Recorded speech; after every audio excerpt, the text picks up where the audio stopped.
Balak ng Senado na humiling ng full briefing sa Department of Foreign Affairs hinggil sa pinakabagong insidente sa Ayungin Shoal kung saan nagkaroon ng engkwentro sa pagitan ng Chinese Coast Guard at tropa ng Pilipinas na ikinasugat ng 7 sundalo. Ayon kay Senate President Chis Escudero, nakababahala ang tumitinding tensyon sa may West Philippine Sea.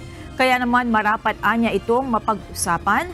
Gayon din ang mga hakbang na ginagawa ng pamahalaan upang tugunan ang problema. Muli namang binigyan diin ng Senate President ang pagkakaroon ng dialogo sa pagitan ng mga opisyal ng Pilipinas at China upang maresolba ang tumitinding tensyon sa rehiyon. Dagdag pa ni Escudero, bukod sa paghahain ng diplomatic protest, dapat na mag-explore ang DFA sa iba pang mga pamamaraan upang magkaroon ng makabuluhang pakikipagdialogo sa China upang maiwasan na lumala pa ang tensyon sa West Philippine Sea.